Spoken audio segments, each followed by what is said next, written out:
Segunda carta de Pablo a la iglesia de Corinto, en el capítulo 6.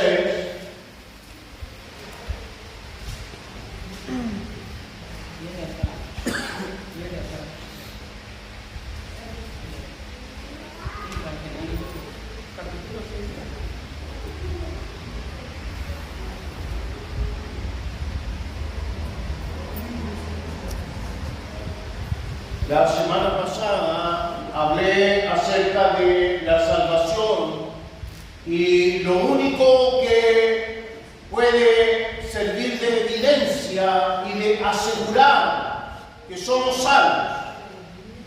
No sé si lo recuerdan.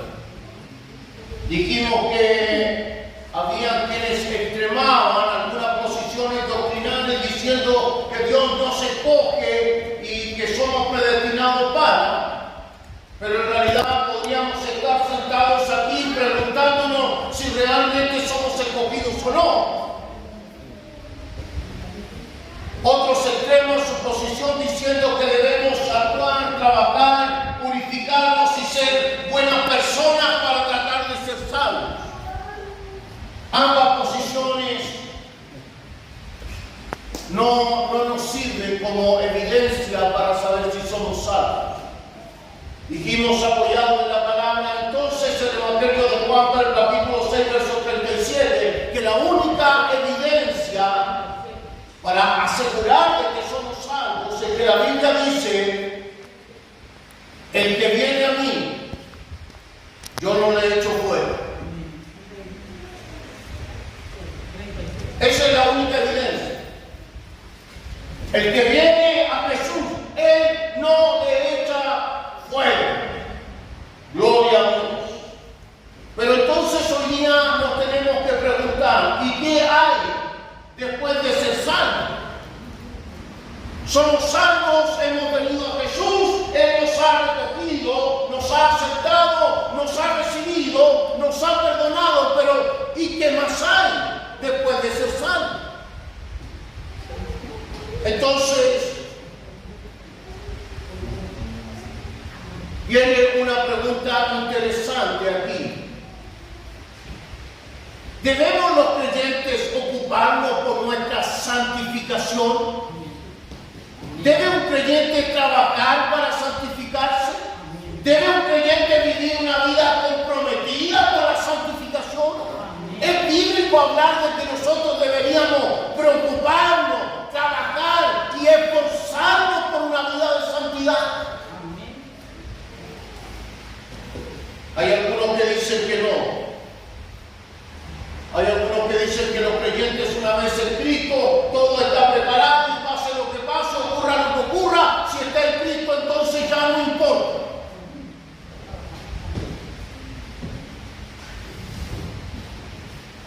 Yo quisiera invitarles entonces aquí a la segunda carta de Corintios en el capítulo 6, del verso 14 en adelante.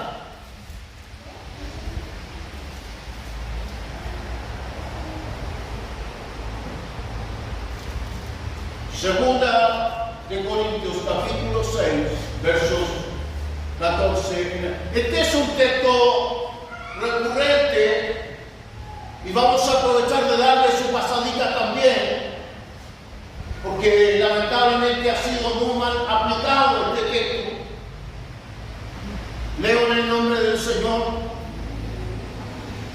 no os unáis en yugo desigual con los incrédulos, porque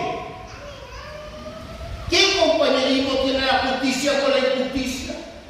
¿Y qué comunión la luz con las tinieblas? ¿Y qué concordia Cristo con Belial? ¿O qué parte el creyente con el incrédulo? ¿Y qué acuerdo hay entre el templo de Dios y los ídolos? Porque vosotros sois el templo de Dios viviente. Como Dios dijo, habitaré y andaré entre ellos y seré su Dios y ellos serán mi pueblo. Por lo cual, salid de en medio de ellos y apartaos, dice el Señor, y no toquéis lo inmundo, y yo os recibiré, y seré para vosotros padre, y vosotros me seréis hijos e hijas, dice el Señor Todopoderoso. Y entonces pasamos al verso 1 del capítulo 7. No hay tiempo para explicar por qué está interrumpido aquí, pero leámoslo.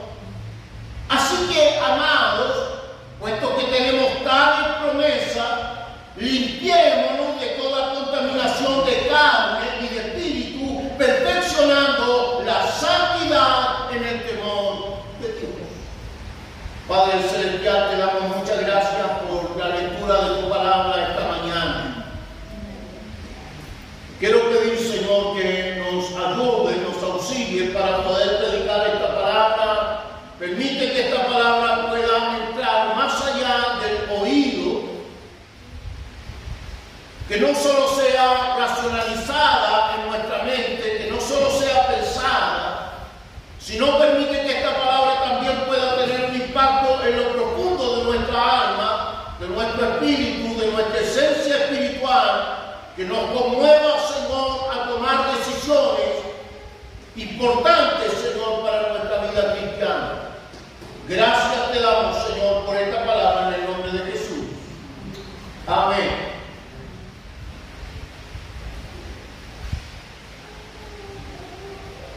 Para poder explicar este texto necesariamente, nos vemos en la obligación de tener que ponerlo en un contexto teológico, crear un marco teológico para poder entender las palabras del apóstol Pablo. Y una forma resumida de poder hacer este contexto, hermanos, es tratando de entender que la salvación tiene tres tiempos, por decirlo de alguna manera. Tres grandes estadios, tres grandes tiempos, que son, primero, la justificación, que es el momento presente, es el momento en el que una persona recibe o viene a Cristo como su Salvador. Cuando una persona toma la decisión de venir a Jesús como su Salvador, entonces inmediatamente en ese momento lo que el Espíritu Santo de Dios hace es justificarlo, es decir, ponerlo de nuevo en una relación con Dios, porque a pesar de ser un pecador que solo merece la muerte, que solo merece el castigo, que solo merece la tragedia del dolor, Dios en su gracia y misericordia, al acogerlo, lo pone en igualdad de condiciones con Dios, y entonces usted puede relacionarse con Dios.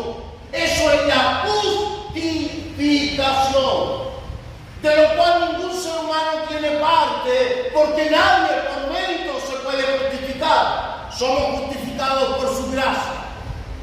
Ese es el primer estadio o el primer tiempo de la salvación. Hay un segundo estadio o tiempo de la salvación, que es la salvación en el presente orden, mientras sigue obrando el poder del pecado en este mundo. Nosotros somos salvos, los que hemos venido a Jesús. ¿Cuántos pueden levantar su mano y asegurar que son salvos? Amén. Somos salvos porque hemos venido a Jesús y Él nos echa fuera al que viene a Él. Pero a pesar de ser salvos, seguimos luchando contra el pecado. Y eso es algo que la gente afuera, en el mundo, no entiende. La gente que no es cristiana y que no estudia la palabra de Dios, le cuesta comprender eso. ¿Cómo es posible que una persona que va a la iglesia y que dice que tiene a Dios en el corazón sigue cometiendo errores y sigue cometiendo pecados y sigue cometiendo faltas y sigue viniendo a la iglesia? Entonces es un hipócrita. No, no es un hipócrita. Es un hijo de Dios que en este presente orden, mientras siga obrando el poder del pecado, sigue teniendo luchas en su vida personal, en su vida espiritual, contra su propia naturaleza, porque es una naturaleza pecaminosa, contra el mundo, que tiene tremenda influencia y poder sobre nuestra vida, y contra el diablo, que de cuando en cuando manda a alguno de sus enemigos para que nos tiente, nos haga trampas, nos haga caer. Eso es en cuanto al presente oro. Un tercer tiempo de la salvación, o un tercer gran estadio de la salvación, es el tiempo de la glorificación. Llegará el día que todos aquellos que hemos venido a Jesús, todos aquellos que le hemos buscado y le hemos aceptado como Salvador, un día seremos glorificados y ya no tendremos más lucha contra el pecado, no tendremos más lucha contra nuestra carne, no tendremos más lucha contra Satanás, seremos como Cristo y viviremos eternamente en su gloria, perfeccionados. Aleluya. Ahora bien, en este marco teológico, en este contexto teológico, entonces tratemos de entender las palabras del apóstol Pablo. No os unáis en yugo de... ¿A cuántos alguna vez le dijeron eso, no? Pastor, me quiero casar. La niña no es cristiana, es del mundo.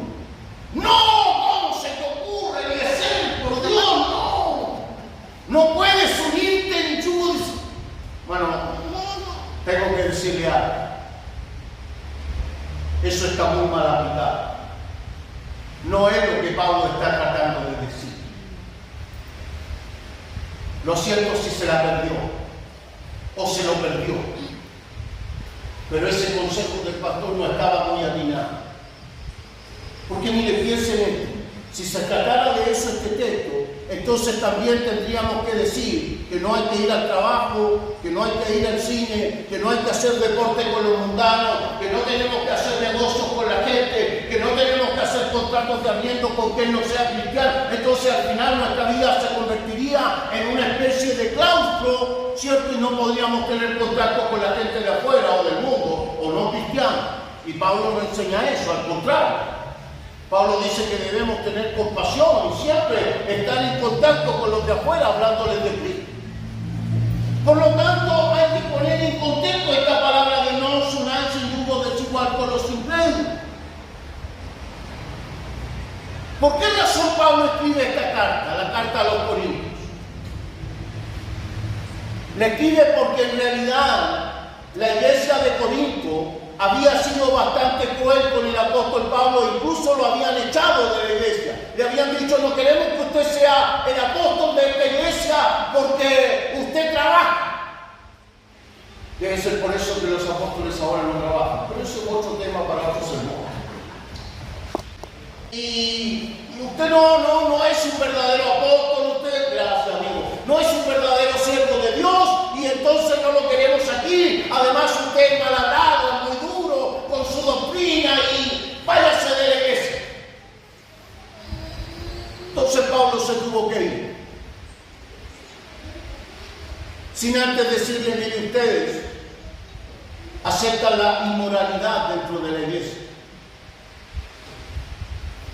Porque vienen al culto y luego salen del culto y se acuestan con las sacerdotisas de los cultos paganos y comen carne sacrificada a ídolos y mantienen una relación de unidad con la vida del mundo.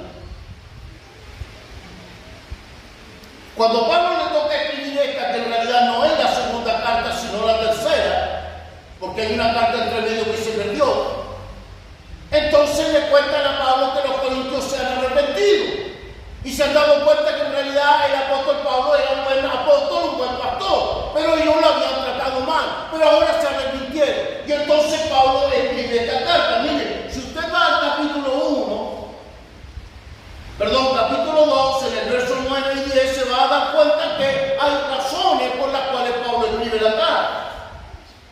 Porque también para este fin nos escribí, para tener la prueba de si vosotros sois obedientes en todo. Y al que vosotros perdonáis, yo también. Porque también yo lo que he perdonado, si algo he perdonado, por vosotros lo he hecho para presencia de Cristo. Es decir, había en la iglesia de Corinto ofensores contra Pablo. Pablo los ha perdonado y entonces quiere que eso sea una evidencia de que en realidad el problema está solucionado con respecto a su persona.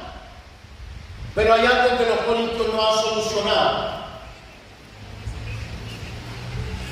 Y entonces los exhorta. Mire, capítulo 5, verso 11. Conociendo pues el temor del Señor, persuadimos a los hombres, pero a Dios es manifiesto lo que somos, y espero que también les sea a vuestras conciencias. Está hablando de lo que ellos son como equipo misionero. No nos recomendamos pues otra vez a vosotros, sino os damos ocasión de gloriaros por nosotros, para que tengáis con qué responder a los que se glorían en las apariencias y no en el corazón. Había conflictos dentro de la iglesia y entonces Pablo dice, mire, ustedes saben la clase de ministros que somos, ustedes saben la clase de pastores que somos. Hemos sido ejemplo para que ustedes tengan algo que decirle a esos que solo se glorían en las apariencias, pero no se han ganado a nadie. Esos son en buen castellano las palabras de Pablo. En ese contexto, Pablo les dice en el capítulo 6, verso 1, así pues, nosotros como colaboradores suyos, o sea, de la iglesia, os exhortamos también a que no recibáis en vano la gracia de Dios. O sea, la iglesia de Corinto estaba desviándose de la gracia.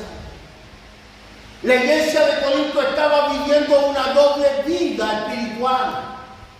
Estaban en el culto de la iglesia, pero después se iban al culto pagano de la Afrodita, de la diosa de la fertilidad, donde se practicaban las orgías sexuales, y eso era el culto. Más de 1000 prostitutas servían en ese templo, y estas personas se relacionaban con ese pecado.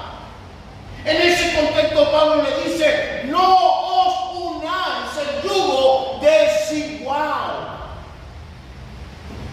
porque no existe forma de relacionar lo que es de Dios y lo que es del pecado. El llamado entonces de Pablo es primeramente a comprender que todo aquel que viene a Cristo como Salvador se convierte en un templo de Dios. Este es un principio teológico tremendamente interesante en el Nuevo Testamento. Amados hermanos, amados amigos, cuando usted viene a Jesús, cuando usted recibe a Cristo como Salvador, usted se convierte en un templo de Dios. Y si bien es cierto, este texto no tiene relación solo con el matrimonio, este texto tiene relación con todas las decisiones que nosotros tomamos como cristianos.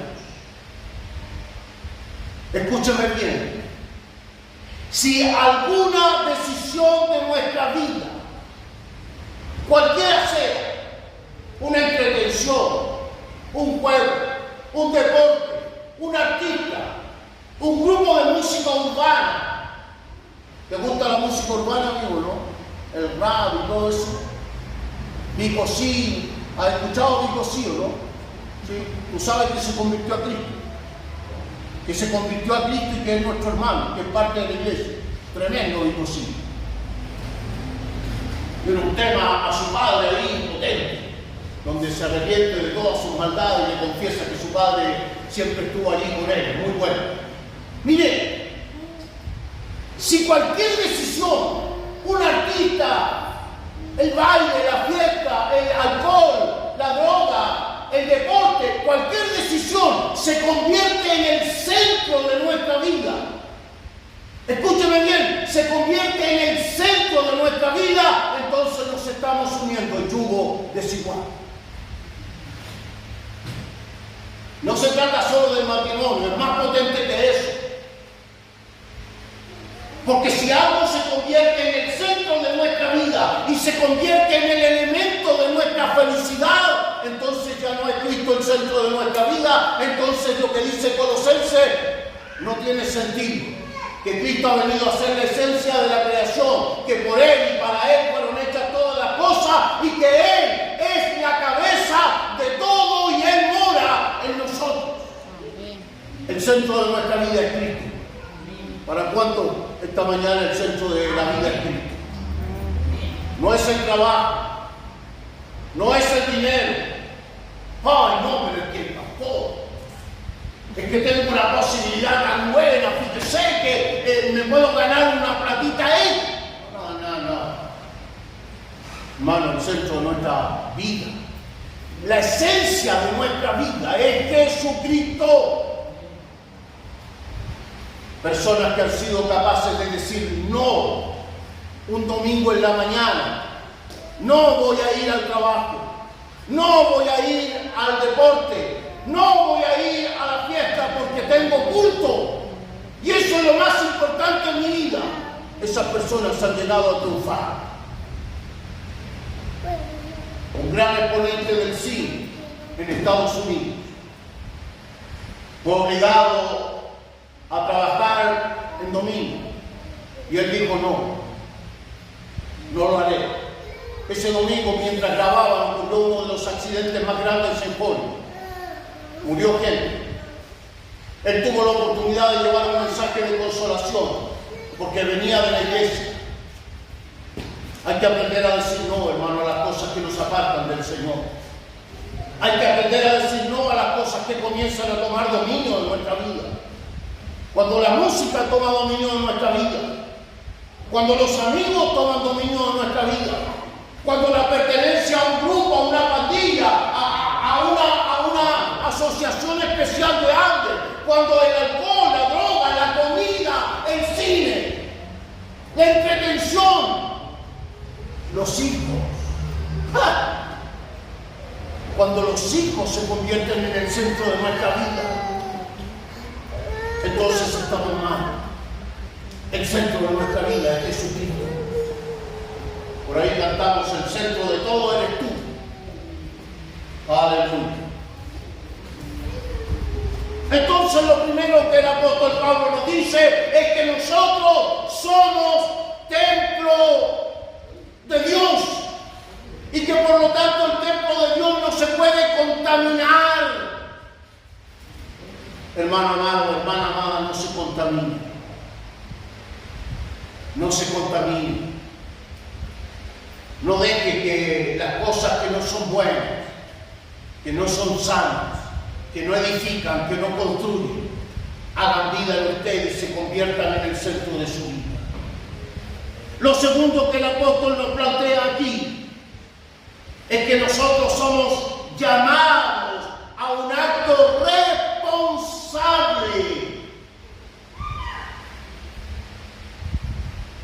un acto libre de venir a Cristo. Mire, por lo cual, salid de en medio de ellos y apartados, dice el Señor, y no toquéis lo inmundo, y yo os recibiré y seré para vosotros Padre. Estas son las palabras que Dios le dice a Israel. Hay quienes han planteado que Dios eligió al pueblo de Israel de manera arbitraria y que no le dio opción a elegir. Eso no es lo que dice la Biblia. La Biblia dice que Dios escogió a Israel como pueblo, pero cuando lo escogió y lo llamó, le dio todas las posibilidades a que decidieran, a que escogieran de manera responsable. Mire lo que dice Deuteronomio: se escucha Israel, yo he puesto delante de ti la vida y el bien, la muerte y el mal. Escogeos a quien sirváis. Son las palabras que más tarde dijera Josué cuando tiene la oportunidad de entrar a la tierra prometida. Yo y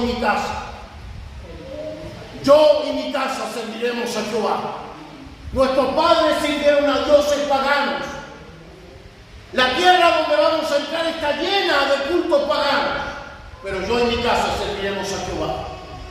Estimado hermano, estimada hermana, es decisión suya consagrar su vida. Es decisión suya consagrar su corazón al Señor. Es decisión suya vivir para el Señor. No significa no escuchar música, no significa no ir a una fiesta, no significa no pasarlo bien, no significa no tener un deporte. Usted puede vivir todo lo que este mundo tiene, pero vivirlo centrado en Cristo. Vivirlo para la gloria de Dios. Lo tercero que el apóstol plantea aquí es que somos llamados a perfeccionar nuestra vida de santidad.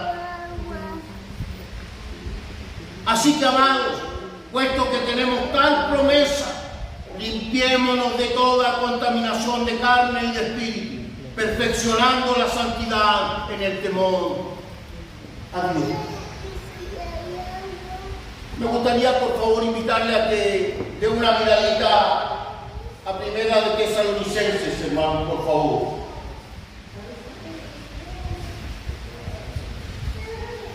Primera carta a los Tesalonicenses en el capítulo 4.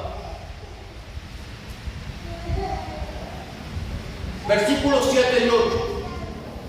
Escuchen con mucha atención. Pues no nos ha llamado Dios a inmundicia, sino a santificación. Primera de Tesalonicenses capítulo 4, versículo 7. Pues no nos ha llamado Dios a inmundicia, sino a santificación. Así que el que desecha esto, no desecha a hombres, sino a Dios, que también nos dio de su Espíritu Santo. No puede una persona que tiene el Espíritu Santo dentro de su vida, que es un templo de Dios, vivir en relación a cosas que lo contaminan, que ofenden al Espíritu Santo de Dios que mora en nosotros. No es un ancho y yugo desigual. Podríamos decirlo o parafrasearlo. No nos dejemos, hermanos, convencer por nuestros amigos del mundo. No nos dejemos convencer. Ay, pero ¿qué más da? Llévate eso, si total, ¿qué pasa a ver? ¿Ah? Ese compañero de trabajo que de repente le salen cachos, parece, hermano. Oye, si el jefe no se va a dar ni cuenta, llévatelo. ¿Qué trabajar tanto? Oye, pero ¿para qué esforzarse tanto? Si vender un poco de esos papelillos te da más plata, trabajáis de 11 a 1 de la noche en una esquina y te hacís millonario en menos de 6 meses.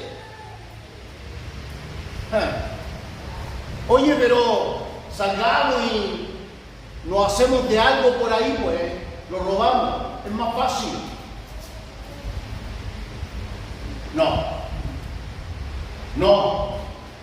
No puedes contaminar el Espíritu Santo de Dios, hermano.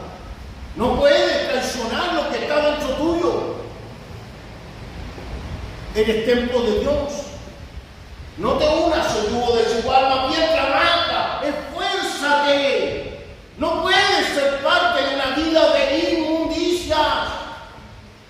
Nuestro lenguaje, hermano, nuestras palabras. Debemos aprender, hermano, a vivir en santidad, a tener un lenguaje, hermano, como hijos de Dios. No puede, dice Santiago, de una misma fuente brotar dos tipos de agua. No puede brotar agua amarga y también agua dulce. No podemos tener un doble lenguaje. Somos templo de Dios. Mire, qué interesante lo que dice la carta a los Efesios, hermano. Me gusta el texto. Carta a los Efesios.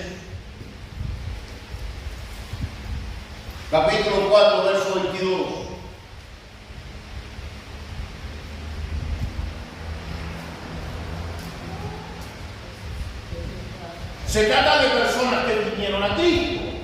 Se trata de personas que entregaron su corazón al Señor. Se trata de personas que entregaron su vida a su Salvador. Y entonces le aconseja la palabra. En cuanto a la pasada manera de vivir, despojaos del viejo hombre.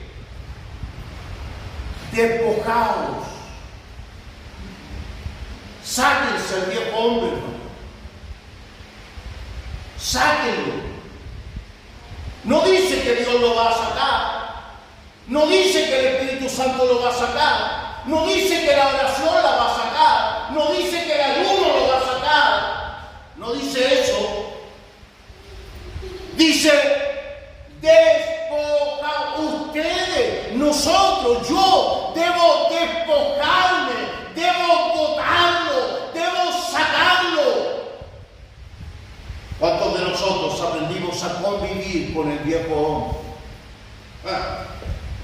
Con la vieja mujer. Aprendimos a convivir. No porque nosotros somos inteligentes, somos pillos, hermano. Total, sabemos que de ahí para allá, mientras los hermanos no me vean, yo puedo actuar como el viejo hombre. Hablo como el viejo hombre, vivo como el viejo hombre. Pero de aquí, subiendo la escalera, me transformo en el espiritual. Así no funciona. Despojaos. Déjenlo, bótenlo. Desechen al viejo hombre que está viciado. ¿Qué es algo viciado?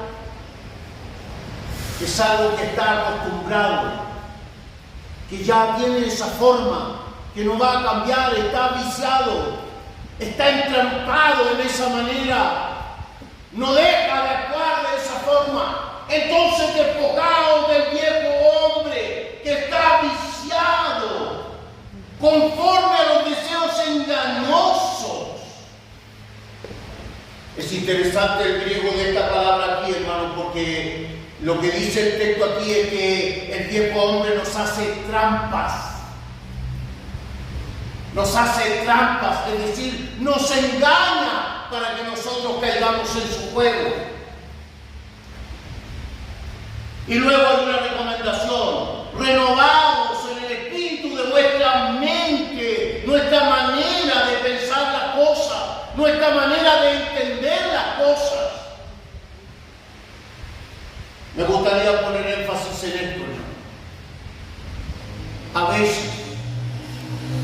A veces nuestra vida se transforma en tratar de agradarle a nuestros amigos, en tratar de agradarle al grupo, a la pandilla a la cual pertenecemos. Y que tenemos que ser, yo no sé si entienden bien el lenguaje de los chicos nuestros, pero tenemos que ser cholos, tenemos que ser guapos, tenemos que pelearnos con el otro, tenemos que ser mejores que el otro. Y empezamos a entramparnos en eso. Empezamos a entramparnos en esa vida de tratar de ser como el mundo nos pide que seamos. Cambiemos nuestra manera de pensar. Cuando nos están diciendo que hacer cosas malas nos pone a nosotros en el primer lugar y nos hace mejores, cambiemos nuestra manera de pensar. Hacer cosas malas no nos hace mejores. El mundo nos tiene engañados. Nuestros amigos nos engañan y dicen: no, es que tú sí que soy un capo, tú sí que soy choro, tú soy grande. Tú la lleváis. ¿Y eso cuánto tiempo? Hasta que terminamos en una cárcel, hasta que terminamos en un hospital, hasta que terminamos dentro de un ataúd, hasta que terminamos perdidos y derecho al infierno. Hasta entonces, despojados del viejo hombre que está viciado, que está engañado, que hace trampas, y vistámonos de nuevo. Pensemos distinto. Pablo en otra de sus cartas dice: renovados.